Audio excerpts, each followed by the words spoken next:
पाचाडा जिजाऊंच्या समाधीचे दर्शन घेताना संभाजी राजांचा ऊर दाटून आला. रायगड चढून जावे असे त्यांना वाटेना. पाचाडच्या वाड्यातच पुतळाबाई येसूबाई यांच्यासह 4 दिवस त्यांनी मुक्काम टाकला. ते आल्याची वरती गडावर पोच झाली होती, पण त्यांच्या हालहवालासाठी फडाकडे कुणीच गड उतरले नाही. नाही म्हणायला कवी कुलेश तवडे त्यांची भेट घेऊन गेले. 4 दिवसानंतर कबिलासह संभाजीराजे रायगड चढून आले. वैराने पाठीवर लादून आणल्यासारखी साताऱ्याची अफवा इथे रायगडावरही पसरली होती. भेटणारी कारखानदारी माणसे संभाजीराजांकडे विचित्र घृणेच्या नजरेने बघत होती. त्यांनी बघितले आहे असे वाटले तर जुलमाने केल्यासारखे मुजरा करीत होती. 15 दिवस झाले. रायगड आलेले संभाजीराजे 2 वेळा जिजाऊंच्या बैठकीला मुजरा देण्यासाठी आणि जगदीश्वराच्या दर्शनासाठी काय ते तेवढेच आपल्या वाड्याबाहेर पडत होते. त्यांचा सारा वेळ आपल्या वाड्यात केशव पंडित, उमाजी पंडित, उद्धव जोगदेव, कवी कुलेश यांच्याशी पुराण ग्रंथांवर चर्चा करण्यात जात होता. तोच त्यांना दिलासा वाटत होता. त्यांच्या वाड्यात आत बाहेर करणारी धाराऊ त्यांना सडे बघून एकदा धीराने म्हणाली, धाकलं बोला. तिच्या कपाळावरच्या गोंधणावर नजर ठेवीत संभाजीराजे म्हणाले. त्यांच्या तेजवान डोळ्यांकडे आणि मानेभोवती रुळून पडलेल्या केसांच्या कुरळ्या दाट घेराकडे बघताना धाराऊ काय विचारायचे आहे तेच विसरली. तिच्या अलीकडे असेच होत होते ऐन भरीचे. महाराजांच्या वाणावर उतरलेले धाकले बघताना तिला खऱ्या खुऱ्या धाकल्यांची तिने बघितलेली कैक बालरूपे आठवायची. धाराऊला गुमान थांबलेली बघून संभाजीराजांच्या मुद्रेची चलबिचल झाली. तिला पाठमोरे होत संभाजीराजे स्वतःशी बोलल्यासारखे घोगरट म्हणाले, धाराऊ, आम्ही जाणतो तुम्हाला काय विचारायचं आहे ते. आम्हीच महाराज साहेबांना अभक्ष. झटकन धाराऊ पुढे झाली. आपली तर्जनी ओठांवर ठेवून तिने संभाजीराजांना रोखून ठेवले. क्षणात तिचे डोळे डबडबून आले. धाकलं, म्या तुम्हासनी दूध पाजले. ते दगाफटका करणारा बेमान नाही. त्यासाठीनं नाही म्या जीव उचलली. गडावर येऊन पंधरवडा झाला. सुनबाईंची तुम्ही बरं वाईट म्हणून शब्दाने दखल घेतलेली नाही. काय वाटत असेल त्यासनी. धाकल्या राणीसाहेबांनी भेटत नाही तुम्ही. काय करावं त्यांनी. जे सांधायला प्रसंगी जिजाऊही थकल्या असत्या ते धाराऊ आपल्या गावरान मायेपोटी सांधू बघत होती. धाराऊ, आम्हास कुणालाच भेटावंसं वाटत नाही असं म्हणून कसं चालेल. तुमची वाट बघून बघून थकलेल्या धाकल्या राणीसाहेब इकडच या निघाल्यात. संग बाळ महाराज बी आहेत. पुतळाबाई येत आहेत हे जाणवताच संभाजीराजे विचारात गेले. राणीवशाकडचा हा एक जागा त्यांच्या भरोशाचा होता. काही बोलावे असे हे एकच ठिकाण होते. धाराऊ निघून गेली. थोड्याच वेळात राजारामांचा हात हाती धरलेल्या मासाहेब पुतळाबाई बैठकी दालनात आल्या.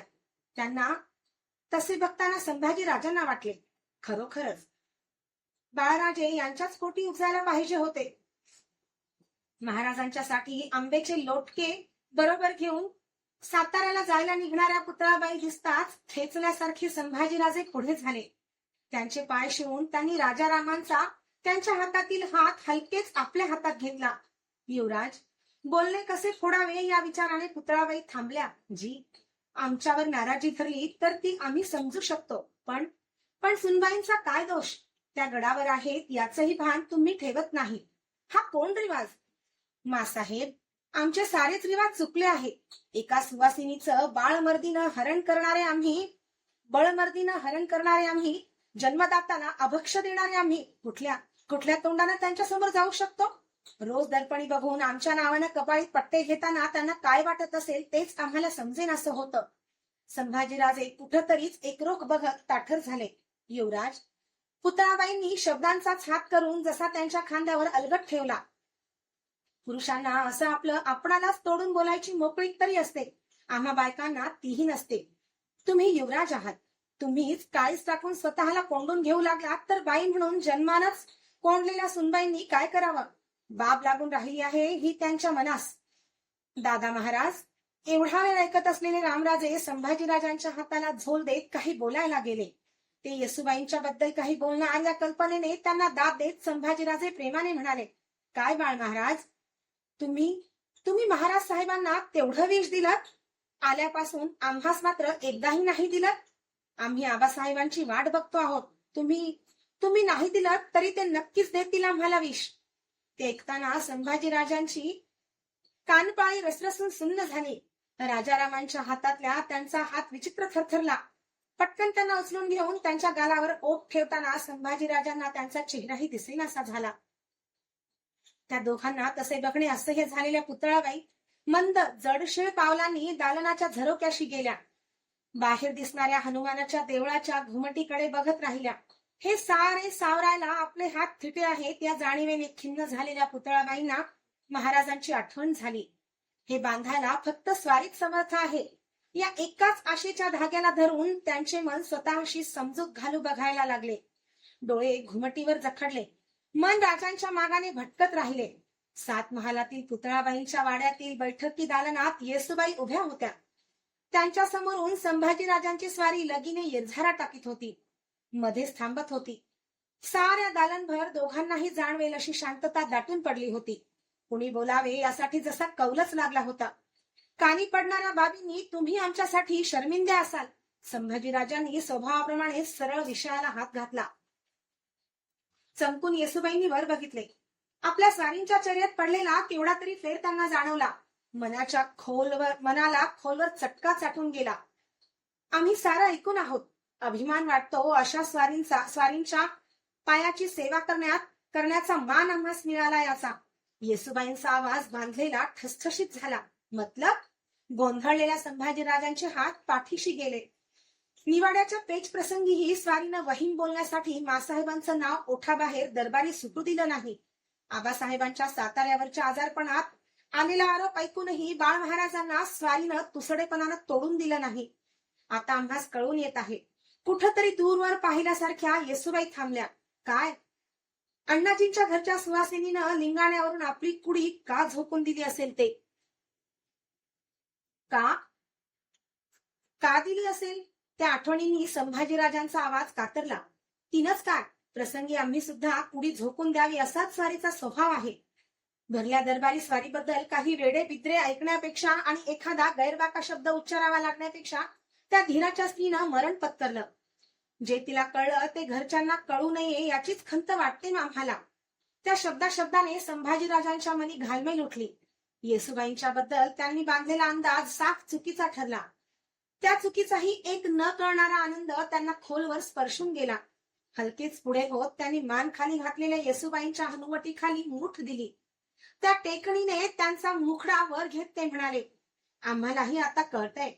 आबासाहेबांनी शिक्के कट्यार तुमच्या सुपूर्द का केली ते. गोऱ्यामुऱ्या झालेल्या येसुबाईंनी मागे होत हनुवटी खुली करून घेतली. तुम्ही शतरंजीची खेळी छान खेळता. आम्ही त्या पटाकडे बघताना तक्रार करीत होतो, आठवतं? संभाजीराजांनी विचारले. कसली तक्रार? येसुबाईंना माग मिळेना. त्या पटात मासाहेब, युवराज अशी मोहरी नाहीत ही. आज वाटतं तो खेळीचा पट आहे तसाच ठीक आहे. सुस्कारा सोडत संभाजीराजे झरोक्याशी चालत गेले. बाहेर बघत पाठीशी असलेल्या येसुबाईंना म्हणाले, तुम्ही आबासाहेब पटावरची शतरंज खेळी सावधानगिरीनं खेळता. पण तुमचं कसं थाऱ्यालाही टिकणार नाही असा शतरंजचा खेळगडी आजवर आमच्या ध्यानी आला नव्हता. कोण? गोंधळलेल्या येसुबाईंनी त्यांच्याकडे बघत विचारले. थोरल्या महालीच्या मासाहेब. झरोक्याजवळून थंडगार बोल आले. तुम्ही पटावरचा शतरंज खेळता, त्या नात्यांचा शतरंज खेळतात. एवढ्या खुबीनं चाल टाकतात की शह बसणाऱ्याचा जीवच घुसमटून जातो. त्यांच्या पटात मोहऱ्यांना तोटा नाही. शह कुणाला घालावा याचं बंधन नाही. त्यावर काय बोलावे तेच येसुबाईंना सुचेना. एवढ्यात संभाजीराजांची कारभारी महादेव यमाजींची वर्दी घेऊन एक कुणबीन आत आली.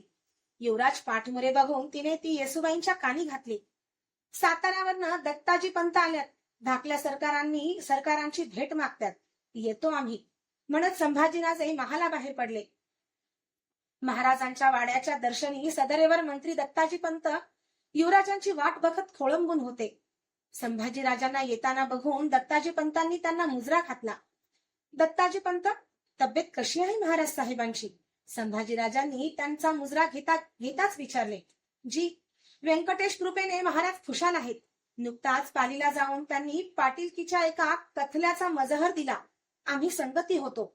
आता सरकार स्वारी साताऱ्यावर आहे. कर्नाटक प्रांतातून आलेल्या रघुनाथ पंत हनुमंतांशी कसल्या तरी मोठ्या मनसुब्यानं स्वामींची खलबत चालू आहेत. ते ऐकताना संभाजीराजांची चर्या समाधानाने उजळून निघाली. युवराज, आपल्यासाठी स्वामींनी खास खलिता देऊन आम्हास धाडलं आहे. आपल्याच हाती तो जातीनं देण्याची आम्हास ताकीद आहे. दत्ताजी पंतांनी कमरेच्या शेल्यात खोवलेली थैली काढून झुकते होत ती युवराजांच्या हाती दिली. थैली घेऊन कपाळाला लावून संभाजीराजांनी फासबंद उकलला. आतली पत्रवळी बाहेर काढून उलगडती धरली. वळीतील शब्द शब्दाबरोबर संभाजीराजांची मुद्रा सोनथाळ्यासारखी झळझळत चालली. श्रींचे आशीर्वादे करून आम्ही सर्व रूपे सुखरूप आहोत. खलिता देऊन दत्ताजी पंत खास हेतानं पाठविले असत. त्यास दिमतीस घेऊन तुम्ही खासा फौजबंदीने विजापुरी मुलखावर मिरज अथनी तर्फेने घुसून चालविणे. जोखीम न घेता वरच्या टापांनी मुलुखमारीचा बेत ठेवणे. विजापूर दरबारी चाललेल्या वजीर खवास खान आणि सरदार बहलोल खान यांच्या बेदिलीचा फायदा उठवायचा बेत महाराजांनी आखला होता. ही मोहीम त्यांनी संभाजीराजांना जोडून दिली होती. दत्ताजी पंत, आजचा दिवस तुम्ही विश्रांती घ्या. तुम्हा आम्हाला निघणे आहे मिरजेच्या रोखाने. बाकीचे सारेच युवराज विसरून गेले. जी, स्वामींनी ती कल्पना दिली आहे आम्हाला. आम्ही पाचाडात उतरून बांधणी करावी म्हणतो. येताना सातारहून थोडी शिबंदी आम्ही आणली आहे. ठीक आहे, आमच्या पंक्तीला थाळ्याला असा आज. तुमच्या संगतीनंच गड उतरू आम्ही. मुजरा देऊन दत्ताजींनी सदर सोडली. संभाजीराजांच्या मुठीत पत्रवळी होती. मनात विचार होते मोहिमेचे. पाचाडच्या वेशीवर 10,000 शिलेबंद धारकऱ्यांची फौज खडी ठाकली. तिच्या आघाडीला जिनवंत घोड्यांवर मांड जमविलेले संभाजीराजे, दत्ताजी पंत, रूपाजी भोसले, कोंडाजी फर्जंद असा खासा मर्दाना सिद्ध झाला. चौघडे झडले. हातपंजा उठवून मागे न बघता संभाजीराजांनी आणि पाऊलोकांनी हर हर हर महादेव ची गगनभेदी झील उठविली. कर्माजीने रामोशी गुडायतांचे खबरगिरांचे पथक दौडीचा मार्ग बिनघोर आहे की नाही याची टेहाणी देण्यासाठी पुढे उधळले. चालून निघाले. युवराज संभाजीराजे आदिलशाहीच्या रोखाने मुलूक तोडीसाठी चालून निघाले. आता त्यांचे मन शांत होते. महाराजांनी सोपविलेल्या जोखमीने नाचे सूर्यफूल उमलले होते. मिरज बगलेला ठेवून आदिलशाहीची लहान मोठी खेडीत तसनस करीत संभाजीराजांची वारा प्यालेली फौज अथणी या मातब्बर व्यापार पेठेच्या वेशीवर येऊन थडकली. मावळ्यांनी अथणीला चौक भरला. आदिलशाही रियाया भयहैराण होऊन सैरावैरा धावू लागली. पेठ लुटीस घाला. बोला हर हर हर महादेव. जंगाच्या आवेशाने मुद्रा फुलून उठलेल्या संभाजीराजांनी तेगीचे नंगे पाते अथणीवर रोखून घोष दिला. व्यापारपेठ लुटीला पडली. लखलखत्या मुंग्यांनी चहूबाजूंनी झटून भला मोठा भुजंग वारुळा बाहेर काढावा तशी 1,00,000ची लुटीची रास मावळी तुकड्यांनी संभाजीराजांच्या समोर धरली. युवराजांच्या आज्ञेप्रमाणे दत्ताजी पंतांनी या फत्तेची महाराजांना खबर देणारा खलिता सिद्ध केला. मिळाली लूट डागबंद करून रायगडाच्या वाटेला लावण्यात संभाजीराजांना मुजरा भरून खबरगीर कर्माजी फौजेतून फुटला. त्याने पन्हाळ्याची वाट धरली. महाराज साताऱ्याहून पन्हाळगडी दाखल झाले होते. धरल्या हत्याराने आदिलशाही मुलूक ताराज करून विजयी संभाजीराजे रायगडी परतले.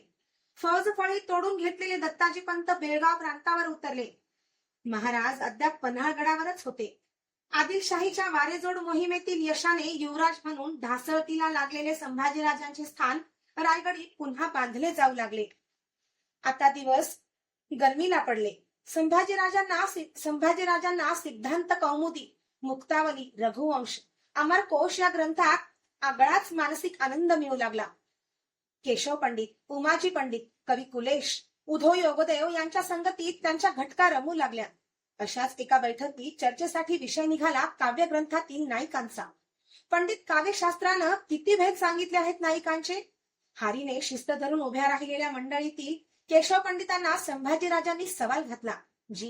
जी नायिकांचे 3 प्रमुख भेद कल्पिले आहेत काव्यशास्त्रानं: स्त्रिया, परकीय व सामान्य. केशव पंडितांनी काही वाचले होते, त्यावरून ते तत्परतेने म्हणाले. लक्षणं काय त्यांची? उत्सुकतेनं संभाजीराजांनी विचारले. स्त्रिया म्हणजे स्वस्त्री, परकीय म्हणजे परस्त्री, सामान्य म्हणजे गणिका. काव्यशास्त्रानं यातील स्त्रिया हा नायिका प्रकार मोलाचा मानला आहे.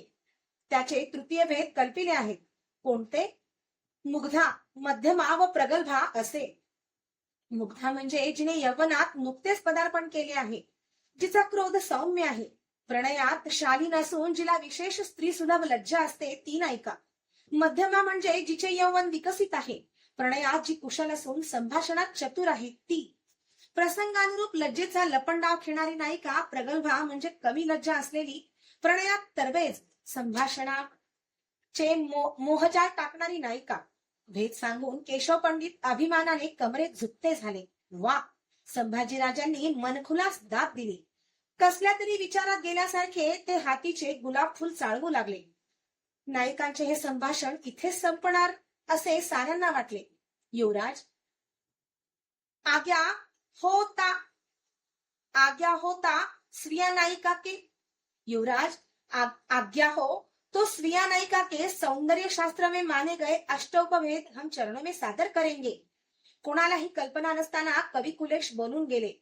ते ऐकताना केशव पंडितांच्या कपाळी कळेल न कळेलशी आठी उमटून गेली. जरूर जरूर कविराज. संभाजीराजांनी हातातील फुलाला फिरका दिला. खांद्यावरून साकारलेले उवर भारती उपरणे ठाकठीक करीत कवी कुलेश किंचित झुकते झाले. त्यांच्या मस्तकीच्या गुलाबी कनोजी पगडीला धरून ओळंबलेल्या जरी वस्तू झुरमळ्या डुलल्या. युवराज, सौंदर्य शास्त्र स्त्रिया नायिका के अवस्थानुसार अष्ट उपभेद मानता है. खंडिता, अभिसारिका, स्वाधीनपतिका, विप्रलब्धा, वासक सज्जा, कलहांतरिता, प्रेषित भर्तृका और विरहोत्कंठा. वाह वाह, बहुत खूब. कविराज, लक्षण सांगा या अष्टनायिकांची. मुद्रा उजळलेल्या संभाजीराजांची नजर कवी कुलेशांच्यावरून जखडून पडली. कवी कुलेशांच्यावर जखडून पडली. जी म्हणत कवी कुलेश पुढे म्हणाले, स्वपति अन्य स्त्री पर मोहित देखकर ईर्षा से कोपिष्ट होने वाली नायिका को खंडिता मानते हैं. जिस पर पति का सर्वाधिक प्रेम योग जुड़ता है उस नायिका को स्वाधीन पति का जानते हैं. संकेत स्थान पर आने का अभिवचन देकर वह नायक से पूरा न होने के कारण जो स्वयं को अपमानित मानती है वह नायिका है विप्रलब्धा. कवी कुलेशांच्या बोलाबोलांबरोबर केशव पंडित आणि उमाजी पंडित यांना त्यांची त्यांनाच न कळणारी घालमेल उरात उठली. संभाजीराजांच्या समोर त्यांना ती नीट प्रकटही करता येईना. किती झाले तरी कुलेश उत्तरी होते, या मुलखात उपरे होते. युवराजांची दात पकडत खुललेल्या कुलेशांना या कशाचेच भान नव्हते. ते बोलतच होते. आज अपना पति आने वाला है, इस अपेक्षा से श्रृंगार मंडित होकर प्रतीक्षा करने वाली नायिका को काव्य शास्त्र वासक सज्जा मानता है. पति अनुयायी करते समय उसको दुरुत्तर करके प्रथम अवमानित करने वाली और उपरांत सखी के सामने पश्चाताप प्रकट करने वाली नायिका को कलहांतरिता कहा जाता है.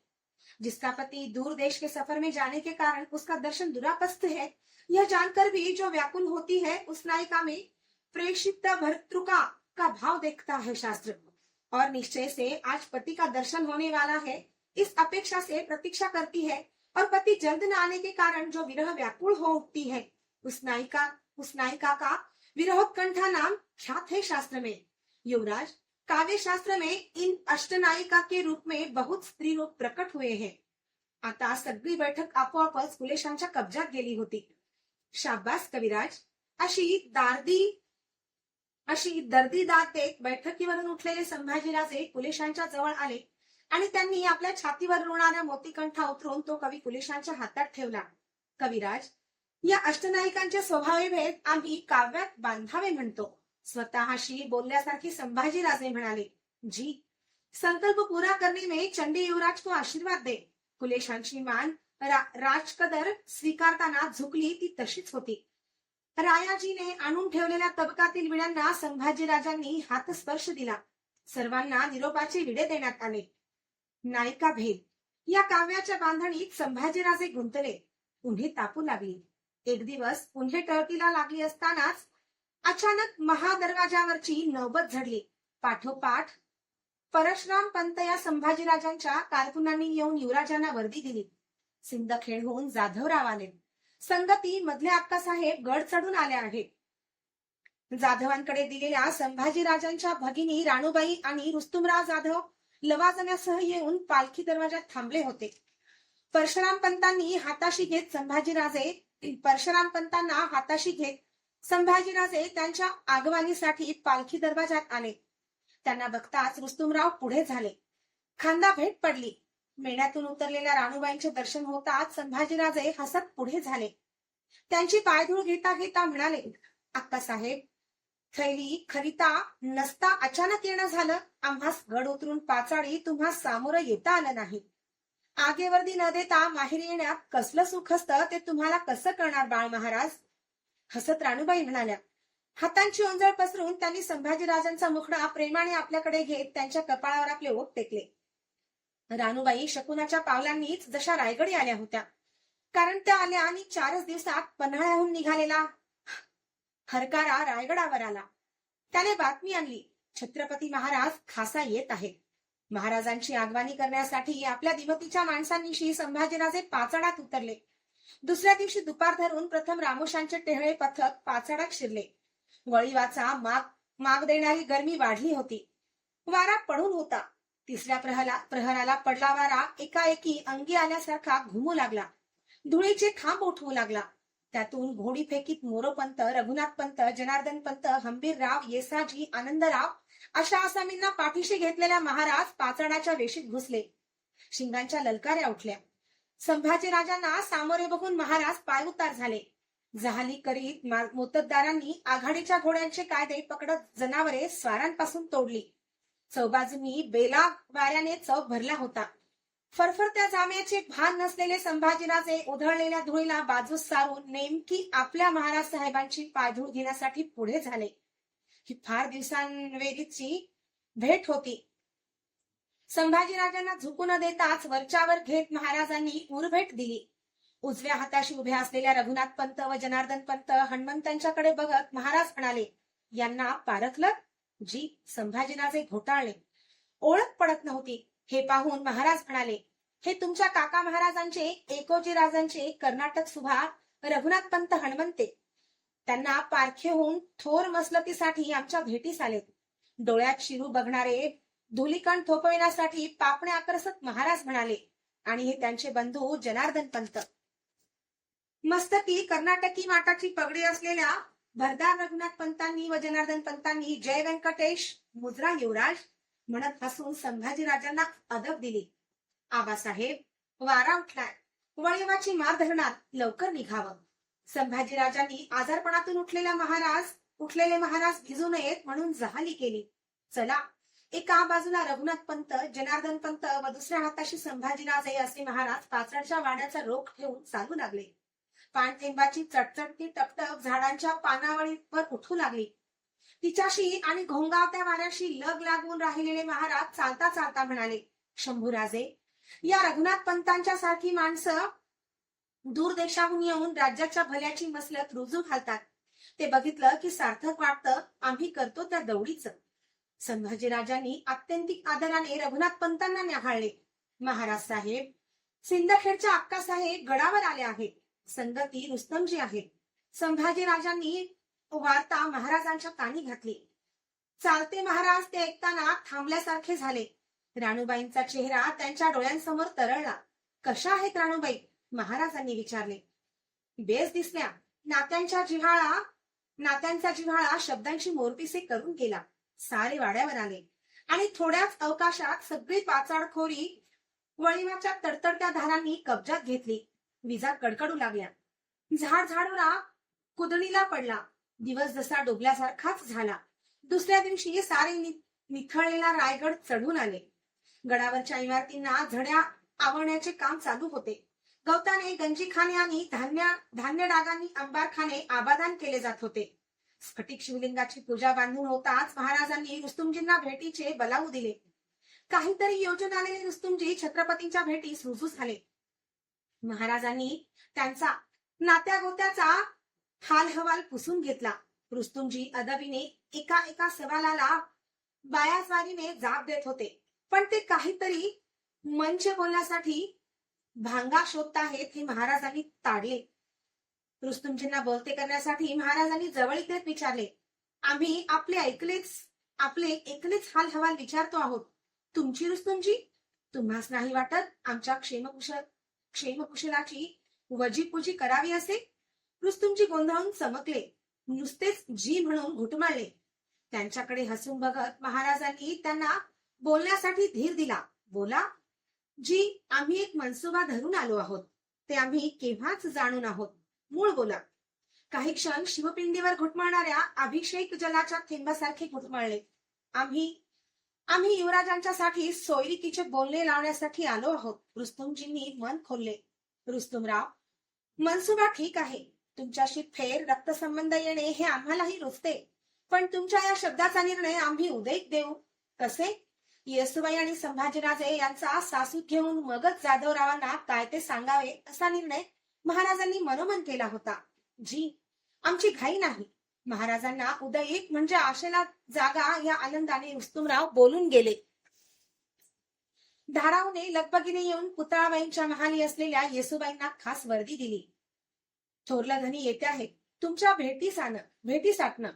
येसुबाईंना ते ऐकताना खरेच वाटले नाही. त्या हसून म्हणाल्या, केवढी भलती थट्टा करता आऊ. शंभू महादेवाची आण. धन्यांनी मला बलावून घेऊन सांगितलं. नरड्याच्या घाटीवर चिमट ठेवी धारावने वर्दीची शहानिशा दिली. येसुबाईंची मग मात्र तारांबळ उडाली. कपाळीचे कुंकुचिरे नेटके आहेत की नाही ते दर्पणात बघून घेतले पाहिजे या विचाराने त्या आतल्या दरुणी महालात जायला निघाल्या. जाताना त्यांना धारावने शपथ घेण्यासाठी भाबडेपणी बोललेला शंभू हा शब्द आठवून हसू आल्याशिवाय राहिले नाही. महाली आलेल्या महाराजांना जरी शालूचा पदरकाठ हाती धरून तिवार नमस्कार करताना येसुबाईंना आबासाहेब आमच्या भेटीसाठी कसे हे कोडे चुकले ना. सौभाग्यवंत व्हा असा त्यांना आशीर्वाद देणाऱ्या महाराजांनी त्या गोंधळलेल्या आहेत हे जाणले होते. त्यांना अधिक कोड्यात न ठेवता महाराजांनी आपल्या येण्याच्या कारणाला खुबीने तोंड फोडले. तुम्हास आठवतं सुनबाई, आम्ही तुम्हाला शिक्के कट्यार सुपूर्द केली ते? काहीच अंदाज न लागलेल्या येसुबाईंची होकारी मांडुंगी. आता गडावर सिंदखेड होऊन रुस्तुमजी आलेत. ते मात्र तुम्हास नुसतीच कट्यार सुपूर्द करू म्हणतात. आपली कराल? महाराज हसत म्हणाले. ते बोललेच असे होते की काही कळले नाही तरी येसुबाईंच्या तोंडून आदरापोटी जी ही होकारी साथ सुटली. खरंच तुम्हाला बघितलं की आम्हाला आऊसाहेबांची याद येते. पुन्हा येसुबाईंना न कळणारे महाराज बोलून गेले. त्याला मात्र सखोल कारण होते. त्यांचे त्यांनाच कळणारे. रुस्तुमजींनी युवराजांसाठी सोयरिकीचा शब्द आम्हाला टाकला आहे. त्यास तुमची संमती असेल तरच आम्ही त्यांचा निर्णय देणार आहोत.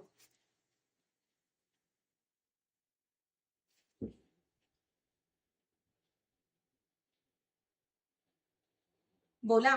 ही जोखीम आपली कराल? सावत्रपणाचा गुंता केवढा दाटूनला पडतो हे जाणता तुम्ही. बोलते महाराज सोयराबाईंच्या कटू आठवणीने थांबले. उकरली जाणार नव्हती तरी दगडी फरसबंदी पायाच्या अंगठ्याने ओकरू बघणाऱ्या येसुबाईंची कानपाळी रसरसली. गडाचा पायथा धरून वाहणाऱ्या काळ नदीच्या पात्रावरून एक भला मोठा केसरी टोक वाहतीला लागला आहे. हात पसरून थोपवावं म्हटलं तरी आमचे हातच तेथवर पोहोचत नाहीत. या विचाराने येसुबाई क्षणभर भांबावल्या. साक्षात थोरल्या मासाहेबच जणू शेजारी उभ्या राहून आपल्या खांद्यावर हळूवार हात ठेवीत बोलताहेत असे त्यांना वाटले. ही भोसल्यांची माणसं पदरी घेणं म्हणजे साक्षात जगदंबेचा पोतच पदरी घेणं आहे. त्यासाठी तिच्याकडूनच आभाळा एवढा पदर घ्या मागून. येसुबाईंना गुमान बघून महाराजांना वाटले त्यांना ते सारे पसंत नसावे. येतो आम्ही म्हणत ते जायला वळलेही. आबासाहेबांनी आमचं नाही ऐकलं. सिंदखेडकरांनी टाकल्या शब्दास आम्ही मनखुशीनं राजी आहोत. अभिषेक घेणाऱ्या भवानीच्या ओठांवरून दुधाचे थेंब टपकावेत तसे येसुबाईंच्या तोंडून शांत बोल सुटले. जात्या महाराजांचे पाय ते ऐकताना अडखळल्यासारखे झाले. वळून त्यांना येसुबाईंना पुन्हा म्हणावेसे वाटले. तुम्हास बघितलं की आम्हाला आऊसाहेबांचीच याद येते. कारण त्याही अशाच होत्या. आमच्या महाराज साहेबांनी बेंगळुरी दुसरा ठाव केला. मातोश्री तुकाबाई साहेबांशी. पण आमच्या मासाहेब कधी शब्दाला सुद्धा त्यांच्याबद्दल तक्रारीनं आमच्याकडे बोलल्या नाहीत. महालाबाहेर पडणाऱ्या पित्याचीच माया देणाऱ्या महाराजांना येसुबाईंना सांगावंसं वाटत होतं. आबासाहेब, सिंदखेडकरांनी शब्द टाकलेली कट्यार सोन्याची की कसली त्याचा आम्हास काही नाही. पण आपण पदरी घालू कराल तर तावते निखारेही आम्ही हसत आपलेसे करू. आभाळ एवढा पदर करू. साहेबवाड्यावर आलेल्या महाराजांनी लगोलग संभाजीराजांना सदरेवर बोलावून घेतले. जसे येसुबाईंना विचारले तसे मात्र त्यांनी संभाजीराजांना नाही विचारले. समोर अदब धरून उभ्या असलेल्या संभाजीराजांना बघताना मथुरेत भगवी छाती घातलेल्या बाळ संन्याशाचे रूप त्यांच्या मनात तरळून गेले. स्वतःलाच समजावीत ते मनोमन बोलून गेले. केवढे वाढीवर पडले हे किती बघितलं यांनी. इच्छा नसता पडल्या पेचाची उकल करण्यासाठी यांना कैकवाड भरीला घालणं पडलं. जोवर मासाहेब होत्या तोवर यांना भरीला घालताना त्या मायेपोटी विरोध करीत आल्या. राजे महाराजांनी कसे बोलावे ते बांधून घेत तोंड फोडले. तुम्ही काव्य बांधता, आम्ही मात्र एक चालते बोलते काव्य तुम्हास बक्षावे म्हणतो. महाराज थांबले. संभाजीराजे गोंधळात पडले. कवींना जसे हाताशी एकाच दुसरे कलम लागते तसे हयातीला एकाच दुसरे जीवाचे माणूसही लागते. रुस्तुमजींनी तुमच्यासाठी सोयरी काढली आहे. आम्ही जाधवांशी फेर घरोबा बांधा म्हणतो, पण लेण्यातील पायी नुपूर असलेली श्रीमूर्ती आणि थाळ्यासारखा गौरवर्णी मुखडा समोर उभा टाकलेले संभाजीराजे येसुबाईंच्या आठवणीने चाचरले. कळलं आम्हास. सुनबाईंना भेटूनच आलो आहोत आम्ही. त्या राजी आहेत. तुमचं बोला. संभाजीराजे जखडबंद झाले. त्यांना काय बोलावं सुधरेना. म्हणजे तुम्ही याला राजी नाही असंच मानावं आम्ही. महाराजांनी त्यांना पुरतेच खोड्यात घातले. नाही, तसं आम्हाला नव्हतं म्हणायचं. तुम्ही काहीच म्हटलेलं नाही. मतलब महाराज साहेब करतील ते आम्हास आज्ञाप्रमाण आहे. आज्ञाप्रमाण म्हणजे आमची आज्ञा झाली तसं तुम्हाला ते मान्य आहे असं होतं. आम्ही तुम्हाला आज्ञा केली नाही. राजांचा निकोप होकार संभाजीराजांच्या तोंडून वधवून घ्यायचा होता. राजांना निकोप होकार संभाजीराजांच्या तोंडून वधवून घ्यायचा होता. संभाजीराजांनी तो दिला. जी आम्ही मनखुशीनं राजी आहोत. साहेब सदर सोडून बाहेर पडणाऱ्या संभाजीराजांना एका विचाराने चुकल्यासारखे वाटले. छे, या बाबीचा तरी सल्ला पुसायला आज खरोखर थोरल्या आऊसाहेब पाहिजे होत्या. आणि पाचाडच्या सदरेवरची खाट निसून होती तरी त्यांना उगाच तिचे टोल कानी पडल्यासारखेच वाटले.